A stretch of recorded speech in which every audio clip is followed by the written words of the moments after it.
E69 news కి స్వాగతం. ముందుగా ముఖ్యాంశాలు.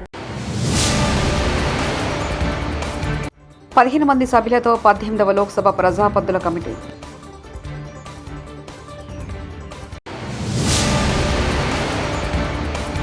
ఇచ్చిన ఉద్యోగ నోటిఫికేషన్లోనూ వర్గీకరణ అమలు చేస్తాం సీఎం రేవంత్ రెడ్డి.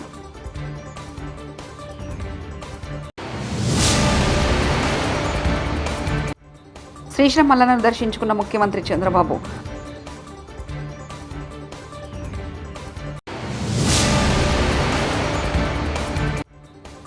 ముప్పై ఏళ్ల పోరాటానికి తగ్గిన ఫలితం ఇది. సుప్రీం తీర్పుపై మందకృష్ణ భావోద్వేగం. లోక్సభ ప్రజాపద్దుల కమిటీ ఎన్నిక పూర్తయింది. 15 మంది సభ్యులతో 18 లోక్సభ ప్రజాపద్దుల కమిటీ ఏర్పడింది. లోక్సభలో ప్రతిపక్ష నేత చైర్మన్గా ప్రజాపద్దుల కమిటీ ఏర్పాటు జరిగింది. 15 మందిలో 3 తెలుగువారికి అవకాశం కల్పించారు. కొత్త లోక్సభ కొలువు తీరిన తర్వాత ఎన్నికల ద్వారా ప్రజాపద్దుల కమిటీని సభ్యులు ఎన్నుకున్నారు. కమిటీలో సభ్యత్వం కోసం 19 మంది లోక్సభ సభ్యులు పోటీ పడ్డారు. చివరి నిమిషంలో 4 సభ్యులు ఉపసంహరించుకోవడంతో ఎన్నిక ఏకగ్రీవమైంది. 2025 ఏప్రిల్ 30తో సభ్యుల కాల పరిమితి ముగినుంది. ఆ తర్వాత మరోసారి ఎన్నిక జరగనుంది. ఎస్సీ వర్గీకరణపై సుప్రీంకోర్టు తీర్పు నేపథ్యంలో శాసనసభలో సీఎం రేవంత్ రెడ్డి కీలక ప్రకటన చేశారు. ఇటీవల ఇచ్చిన ఉద్యోగ నోటిఫికేషన్లోనూ వర్గీకరణను అమలు చేసేందుకు చర్యలు చేపడతామని చెప్పారు. సుప్రీంకోర్టు మాదిగ ఉపకులాల వర్గీకరణకు అనుకూలమైన తీర్పు ఇచ్చింది. సుప్రీం రాజ్యాంగ ధర్మాసనానికి కృతజ్ఞతలు తెలియజేస్తున్నాం. దేశంలోనే అందరికంటే ముందు భాగాన నిలబడి ఏబీసీడీ వర్గీకరణ చేసే బాధ్యతను తెలంగాణ ప్రభుత్వం తీసుకుంటుంది. ఇప్పుడు ఇచ్చిన ఉద్యోగ నోటిఫికేషన్లోనూ వర్గీకరణను అమలు చేస్తాం. దీనికి అవసరమైతే ఆర్డినెన్స్ తీసుకొస్తాం. మాదిగ ఉపకులాల వర్గీకరణకు సంపూర్ణంగా సహకరించాల్సిందిగా రాష్ట్ర ప్రభుత్వం తరఫున విజ్ఞప్తి చేస్తున్నానని సీఎం కోరారు. ఉమ్మడి రాష్ట్రంలో కానీ ప్రత్యేక తెలంగాణ రాష్ట్రంలో కానీ ఏబిసిడి వర్గీకరణ మీద మాదిగ ఉపకులాల యువకులు పోరాటాలు చేయడం జరిగింది. వారి పోరాటాల ఫలితం ఒకనాడు ఇదే శాసనసభలో మాదిగ ఉపకులాల వర్గీకరణ కోసం వాయిదా తీర్మానం ఇస్తే నాతో పాటు ఆనాటి శాసనసభ్యుడు సంపత్ కుమార్ను కూడా ఈ సభ నుంచి బహిష్కరించడం జరిగింది. గత ప్రభుత్వం ఏబిసిడి వర్గీకరణ మీద కేంద్రానికి ప్రధానమంత్రికి విజ్ఞప్తి చేయడానికి అఖిల పక్షాన్ని తీసుకెళ్తామని చెప్పి తీసుకుపోకుండా మాదిగ సోదరులను మోసం చేయడం జరిగింది. కానీ డిసెంబర్ 3, 2023 నాడు ప్రజాప్రభుత్వం బాధ్యత తీసుకున్న తర్వాత తక్షణమే మా ఉప ముఖ్యమంత్రి గారి సూచన మేరకు మాజీ ఉప ముఖ్యమంత్రి ప్రస్తుత మంత్రి దామోదర్ రాజనరసింహ గారి నేతృత్వంలో మా శాసనసభ్యులందరినీ అడ్వకేట్ జనరల్ని ఢిల్లీకి సుప్రీంకోర్టుకు పంపించి న్యాయ కోవిధులతో చర్చించి సుప్రీంకోర్టులో బలమైన వాదనను తెలంగాణ రాష్ట్ర ప్రభుత్వం కాంగ్రెస్ ప్రభుత్వం వినిపించడంతో ఈనాడు సుప్రీంకోర్టు మాదిగ ఉపకులాల వర్గీకరణకు అనుకూలమైన తీర్పునివ్వడం జరిగింది. నేను మనస్ఫూర్తిగా సుప్రీంకోర్టు కాన్స్టిట్యూషనల్ బెంచ్కు రాజ్యాంగ ధర్మాసనానికి మనస్ఫూర్తిగా కృతజ్ఞతలు తెలియజేస్తున్నా. 7 మంది జడ్జిలలో 6 మంది జడ్జిలు రాష్ట్రాలకు ఏబిసిడి వర్గీకరణ చెయ్యడానికి అనుమతి ఇచ్చింది. తెలంగాణ రాష్ట్ర ప్రభుత్వం తరఫున నేను స్పష్టమైన ప్రకటన చేస్తున్నా. దేశంలోనే అందరికంటే ముందు భాగాన నిలబడి తెలంగాణ రాష్ట్ర ప్రభుత్వం ఏబిసిడి వర్గీకరణ అమలు చేసే బాధ్యత మా మిత్రులు మా మంత్రివర్గ సహచరులు మేమందరం తీసుకుంటాం. అవసరమైతే ఇప్పుడు ఇచ్చిన ఉద్యోగ నోటిఫికేషన్లలో కూడా వర్గీకరణను అమలు చేయడానికి అవసరమైతే ఆర్డినెన్స్ తీసుకొచ్చి మాదిగ సోదరులకు న్యాయం చేసే బాధ్యత మేము తీసుకుంటాము. కాబట్టి ఈరోజు ఈ సభ శ్రీశైలం మల్లన్న ఆలయాన్ని ముఖ్యమంత్రి చంద్రబాబు దర్శించుకున్నారు. స్వామివారిని దర్శించుకుని ప్రత్యేక పూజలు చేశారు. అంతకుముందు ఆలయ అర్చకులు ఆయనకు పూర్ణకు ముందు స్వాగతం పలికారు. దర్శనానంతరం తీర్థ ప్రసాదాలు అందజేసి వేద ఆశీర్వచనిచ్చారు.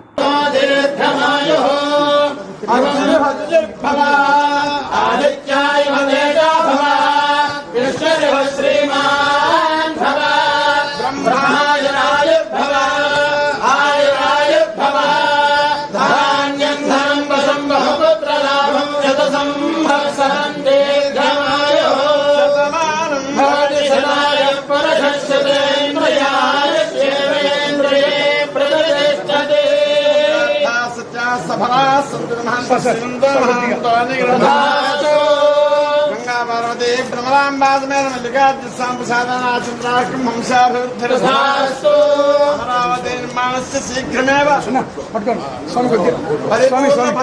పరిపూర్ణ ఫలతాభివృద్ధిరస్తు సర్వదా దిగ్విజయమస్తు పోలవరం ప్రాజెక్టు శీఘ్రమేవ పునః సంపూర్ణతా పరిపూర్ణతా యజమానస్య అఖండ దిగ్విజయ ప్రాప్తిరస్తు మహంత శ్రీమంతో మహాంతోనిగిన్నస్తు పారిశ్రామికాభివృద్ధిరస్తు మహంత శ్రీమంతో మహాంతోనిగిన్నస్తు రాజద్వారే రాజముఖే సర్వదా సర్వత్ర దిగ్విజయ ప్రాప్తిరస్తు సత్యాసంతో యజమానస్య కామాః జయ ప్రసాద్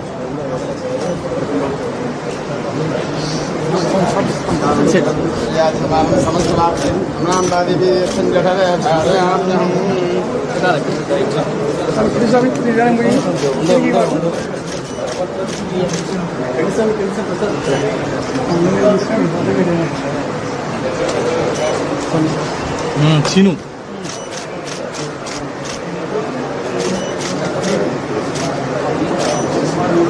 దమ్ముగూడెం మండలం మాస్లైన్ పార్టీ మలకపాడు సెంటర్ నుండి ఎంఆర్ఓ ఆఫీస్ వరకు ర్యాలీ నిర్వహించి తహసీల్దార్ కార్యాలయం ముందు ధర్నా చేయడం జరిగింది. ఈ ధర్నాలో ఎంఆర్ఓకి వినతి పత్రం ఇచ్చి ఎంఆర్ఓ మీరు ఇచ్చిన సమస్యలను కలెక్టర్ ప్రభుత్వం దృష్టికి తీసుకెళ్తానని అన్నారు.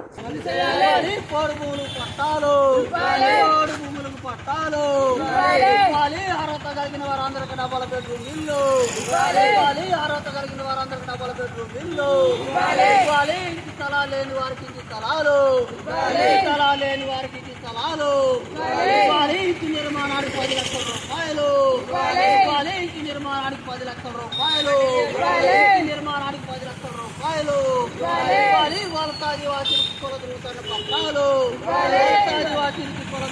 బీఆర్ఎస్ టౌన్ అధ్యక్షుడు ఆధ్వర్యంలో సీఎం రేవంత్ రెడ్డి దిష్టిబొమ్మ దహనం చేశారు. బుర్గంపాడు మండలం సోరపాక ప్రధాన సెంటర్లో సీఎం రేవంత్ రెడ్డి దిష్టిబొమ్మను దహనం చేసిన టీఆర్ఎస్ నాయకులు. అసెంబ్లీ సమావేశాల్లో మహిళలపై అనుచిత వ్యాఖ్యలు మాట్లాడిన సీఎం రేవంత్ రెడ్డి తక్షణమే క్షమాపణ చెప్పాలని సీఎం రేవంత్ రెడ్డిపై వ్యతిరేకంగా నినాదాలు చేస్తూ సీఎం దిష్టిబొమ్మను దహనం చేశారు.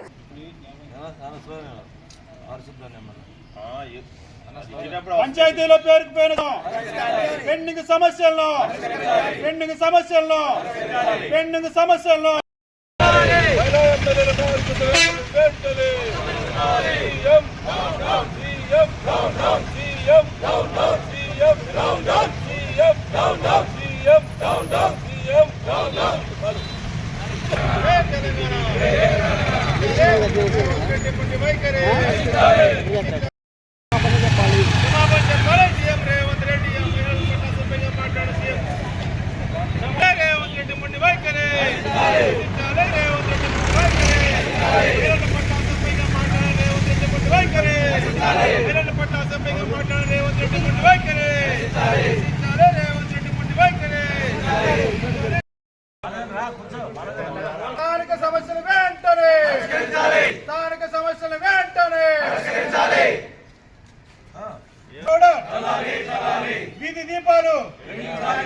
స్థానిక సమస్యలు వెంటనే డ్రైనేజీలను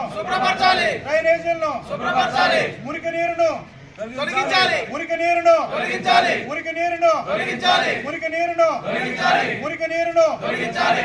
మంచినీటిను చెత్త చెదారాన్ని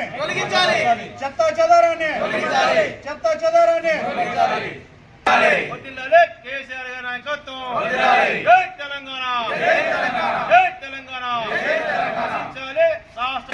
రచించాలి రాష్ట్ర ప్రభుత్వం వైఖరి శుభ్రం చేయించాలి సారపద గ్రామ ప్రజలు. గత 4 రోజులుగా బ్యాంకు వద్ద పడిగాపులు కాస్తున్న వికలాంగ వృద్ధులు బుర్గంపాడు మండల వ్యాప్తంగా ఏపీ జీవీపీ బ్యాంకు సేవలు ప్రజలకు అందుబాటులో లేవు. గత 4 రోజులుగా దేశవ్యాప్తంగా ఏపీ జీవీపీ బ్యాంకు సర్వర్లు పనిచేయడం లేదని చెప్తున్న అధికారులు ఆర్థిక ఇబ్బందుల్లో ఉన్న వికలాంగులు వృద్ధులు గత 3 రోజులుగా వారి పెన్షన్ల కోసం బ్యాంకుల చుట్టూ తిరుగుతూ అవస్థలు పడుతున్నారు. సత్వరమే చర్యలు చేపట్టి వారి ఇబ్బందులు తొలగించాలని కోరుకుంటున్నారు ప్రజలు. సర్వర్లు పనిచేయట్లేవు అంటున్నారా? ఎక్కడి నుంచి వచ్చారు?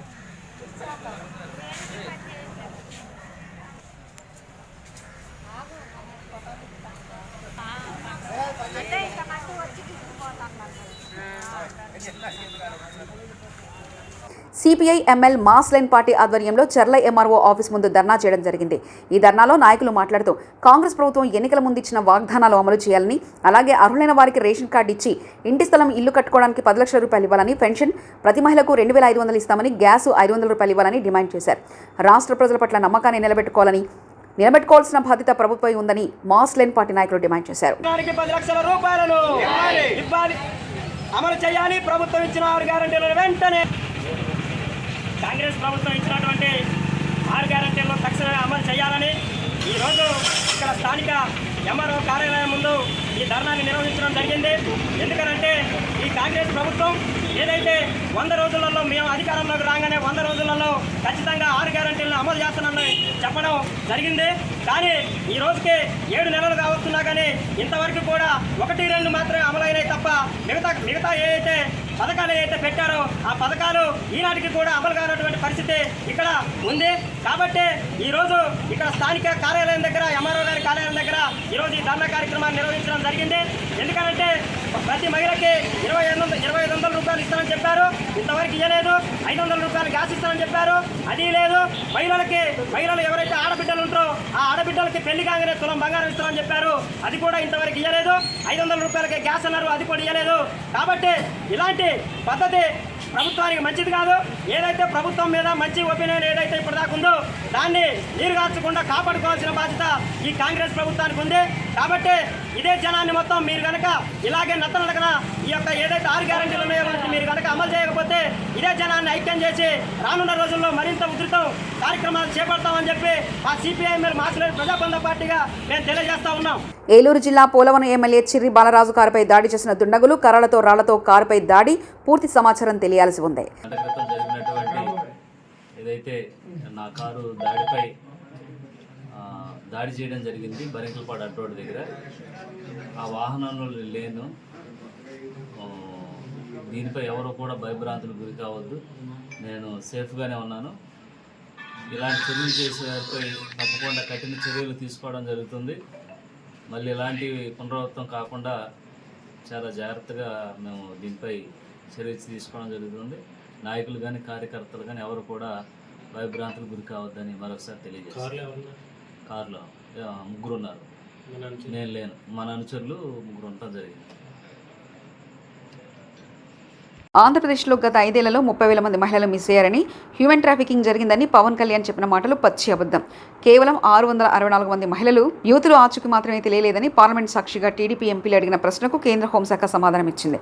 గత ప్రభుత్వం 98.5% కనబడకుండా పోయిన మహిళలు సురక్షితంగా ఇంటికి చేర్చవేసింది. మరి పవన్ కళ్యాణ్ ఏ నిఘా సంస్థలు చెప్పాయి, ఎవరు చెప్పారు? మీరు మహిళల్ని అడ్డుపెట్టుకుని కుట్రపూరితంగా రాజకీయం చేశారు. ఆంధ్రప్రదేశ్లో ఉన్న మహిళలందరికీ పవన్ కళ్యాణ్ వెంటనే క్షమాపణ చెప్పాలంటూ పోతిన మహేష్ వైఎస్ఆర్సీపీ నేత వ్యాఖ్యానించారు. ఇది కూడా వైసీపీ ఎంపీలో రాజ్యసభ సభ్యులో అడిగినటువంటి ప్రశ్న కాదు. గత 5 సంవత్సరాల్లో ఎంతమంది మహిళలు జిల్లా వారీగా, వయసు వారీగా ఆచూకీ లభించలేదని తెలుగుదేశం పార్టీ ఎంపీలైనటువంటి పార్థసారథి గారు, అదేవిధంగా లావు కృష్ణ దేవరాయలు గారు అడిగినటువంటి ప్రశ్నకి పార్లమెంట్ సాక్షిగా కేంద్ర హోంశాఖ సమాధానం చెప్పింది. నిన్న ప్రశ్న నెంబర్ కూడా 1351, తేదీ 30 జూలై 2024లో లోక్సభలో కేంద్ర హోంశాఖ ఇచ్చినటువంటి లిఖితపూర్వకమైనటువంటి సమాధానం 2019 నుంచి 2023 వరకు 30,000 మంది మహిళలు అదృశ్యం కాలేదు. గత ప్రభుత్వం ప్రతి ఏడాది కూడా యువతలు ఆచూకీ లభ్యం కాకపోతే ఎంతో నిబద్ధతతో పనిచేసి 98.5% మహిళల్ని సురక్షితంగా వారి ఇంటికి చేరవేర్చారని లిఖితపూర్వకంగా తెలియజేశారు. మరి పవన్ కళ్యాణ్ గారికి ఏ నిఘా సంస్థలు చెప్పినాయి, ఎవరు చెప్పారు? మీరు మహిళల పట్ల యువతలపై అడ్డం పెట్టుకొని కుట్రపూరితమైనటువంటి రాజకీయం చేశారు. కాబట్టి మీరు ఆంధ్రప్రదేశ్లోని మహిళల మొత్తానికి కూడా క్షమాపణలు చెప్పాలని మేమైతే డిమాండ్ చేస్తాం.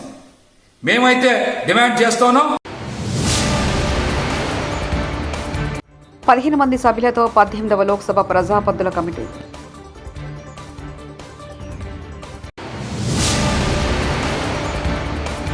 ఇచ్చిన ఉద్యోగ నోటిఫికేషన్లోనూ వర్గీకరణ అమలు చేస్తాం సీఎం రేవంత్ రెడ్డి.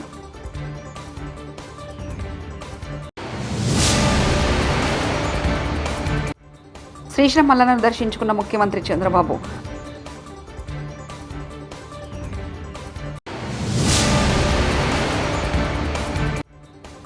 ముప్పై ఏళ్ల పోరాటానికి తగ్గిన ఫలితం ఇది. సుప్రీం తీర్పుపై మందకృష్ణ భావోద్వేగం. ఈ 69 న్యూస్ ఇంతటితో సమాప్తం. చూస్తూనే ఉండండి ఈ 69 న్యూస్.